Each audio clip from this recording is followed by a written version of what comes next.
మోంతా తుఫాను నంద్యాల జిల్లాలోని ప్యాడీపై తీవ్ర ప్రభావం చూపిన పరిస్థితి అయితే కనపడుతుంది. వేల ఎకరాలు నీట మునిగి రైతుకు తీవ్రని నష్టం వాటిల్లిన పరిస్థితి అయితే కనపడుతుంది. ప్రస్తుతం మనం బండి ఆత్మకూరు మండలం రామాపురం గ్రామంలో ఉన్నాము. ఇక్కడ చూసుకున్నట్లయితే కేవలం ఈ యొక్క గ్రామంలోనే 4000 ఎకరాలకు పైగానే యొక్క వరిని వేయడం జరిగింది. ఇప్పుడు చూసుకున్నట్లయితే 2 రోజుల పాటు నుండి కురుస్తున్న వర్షాలకు పూర్తిగా ఈ యొక్క వరి పొలాలు పూర్తిగా నడుములోతు నీరు వచ్చి చేరడంతో తీవ్రని నష్టం వాటిల్లిన పరిస్థితి అయితే కనపడుతుంది. లక్షల రూపాయలు పెట్టుబడులు పెట్టి ఒక 10 రోజుల్లో ఈ యొక్క పంటను కోసే నేపథ్యంలో ఈ యొక్క పంట వర్షం పడటం వలన తీవ్రమైన నష్టమైతే వాటిల్లిన పరిస్థితి కనపడుతుంది. ఎక్కడ చూసినా కానీ ఇటువంటి ఈ యొక్క సిచ్యువేషనే కనపడుతుంది. ఎక్కడ పూర్తి స్థాయిలో యొక్క పంట చేతికి వచ్చిన నేపథ్యంలో ఈ యొక్క తుఫాను ఎఫెక్ట్తో తుఫాను ప్రభావంతో పూర్తిగా రైతు దెబ్బతిన్న పరిస్థితి. ఇప్పుడున్న సిచ్యువేషన్లో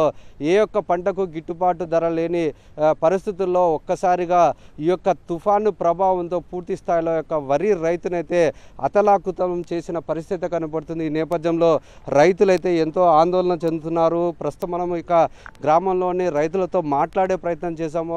రైతులతో వారు ఏమంటారు వారి మాటలను వినే ప్రయత్నం చేశాం. ఏంటంటారు ఈ యొక్క పరిస్థితులు?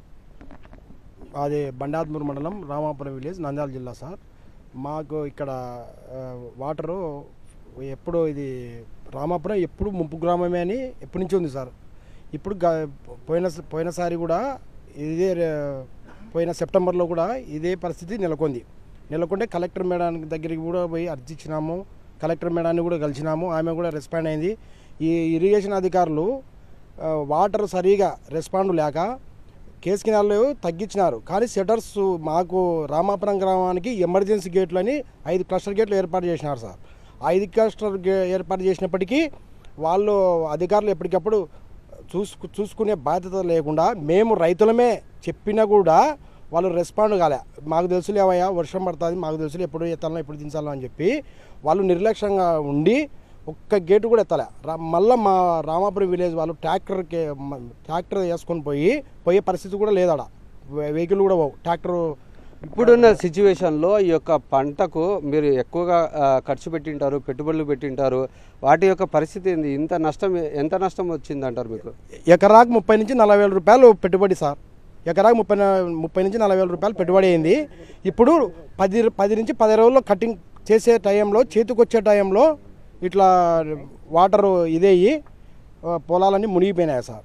మాకు యూటీ ఏర్పాటు చేయాలని అది చెప్తున్నాం సార్. యూటీ ఏర్పాటు చేయాలని చెప్పి గత 10 సంవత్సరాల నుంచి సమస్య జరుగుతుంది సార్. ఇంతకుముందుకు ఎమ్మెల్యేకు చెప్పినాం, ఇప్పుడు ఎమ్మెల్యేకి చెప్పినాం, అధికారుల దృష్టికి పోయింది.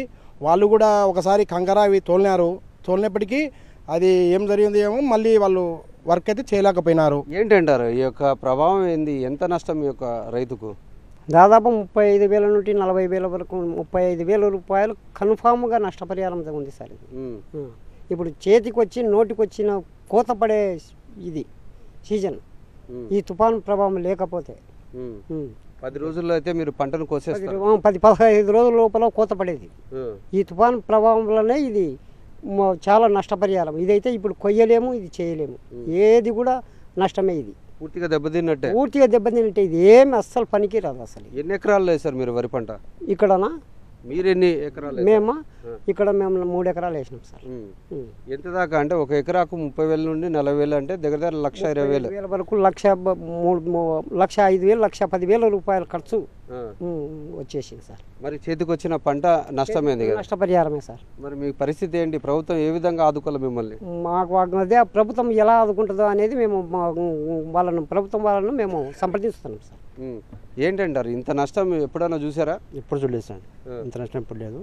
నేను 25 ఎకరాలు కౌలు తీసుకున్నాను. ఒక ఎకరాకు వచ్చేసి 40,000 రూపాయలు పెట్టుబడి అంతా అయిపోయింది. ఇంకా 15 రోజులకు వచ్చేది.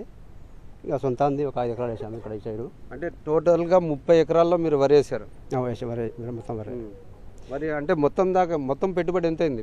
ఎకరాకు వచ్చేసి 30,000 చొప్పున 20 ఎకరాలు వేస్తారు. 60 దగ్గర 4 లక్షల అయిపోయింది. అదంతా వేస్ట్, నీటి పాలైనా ఏం లేదు. ఇంకా కోసే టైం ఇప్పుడు ఏం లేదు, ఏం చేయాలి దానికి. ఏం పొయ్యి కూడా వేస్ట్ అని పోలేదు. శనకాయ చేను దగ్గర కూడా పోలేదు. పడే ఈ పంట ఏం పనికిరాదా? ఏం పనికిరాదు సార్. నీళ్ళని బయటికి తీసినా కానీ తర్వాత కిందికి వంగేసి మళ్ళీ భూమిలోకి కింద పడి మట్టి పెడతారు, వండి పెడుతుంది. ఆ వండి పెట్టేసరికి గింజ అలా మారిపోయి ఏం చేయాలి, వెళ్ళిపోతుంది. వదిలేసినట్టే ఏం చేయట్లేదు.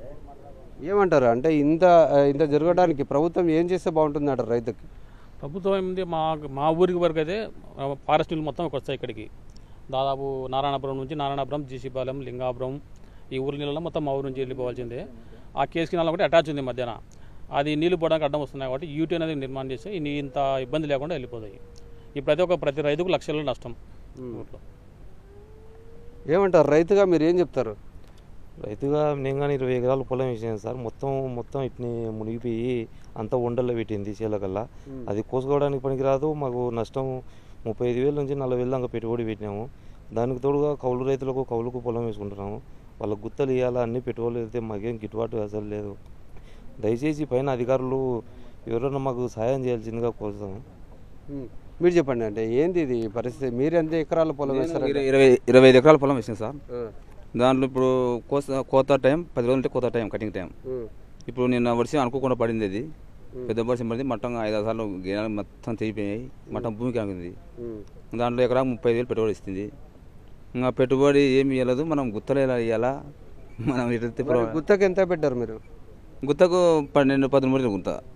ఆ గుత్త ఎప్పుడు వెళ్ళాలా? ఇంకా మనకు రైతుకు తీవ్ర నష్టం వస్తుంది. కనీసం అంటే 10 లక్షల నష్టం వస్తుంది సార్. 10 లక్షలు ఎట్లా తీర్చుకుంటారు మరి? గ్రామమే అది కాదు సార్, మనం ప్రభుత్వం అది కాదు. వాళ్ళు ప్రభుత్వం ఆకుంటే తిప్పల వాళ్ళేము, లేకుంటే అంతే. మేము అంతే మా కథ.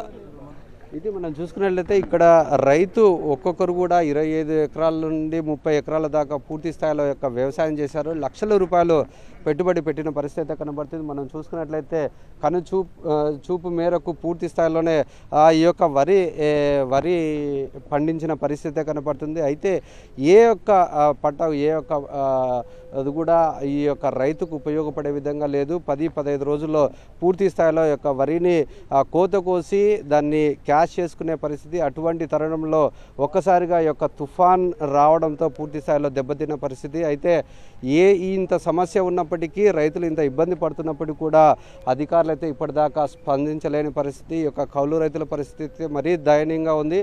వారు కౌలు తీసుకోవడానికి పూర్తిగా యొక్క పెట్టుబడులు పెట్టారు. దానితో పాటు పంటను పండించడానికి కూడా పెట్టుబడులు పెట్టడం జరిగింది. అయితే ఏ ఒక్క రూపాయి కూడా వాళ్ళకు వచ్చే పరిస్థితి లేదు. పూర్తి స్థాయిలో ఈ యొక్క తుఫాను తమని నిండుగా ముంచేసిందంటూ రైతులు ఆవేదన వ్యక్తం చేస్తున్న పరిస్థితి. ఇది నంద్యాల జిల్లాలోని ఆ యొక్క వరి రైతుల యొక్క పరిస్థితి. కెమెరామెన్ అరవింద్తో లోకేష్, సాక్షి టీవీ, నంద్యాల జిల్లా.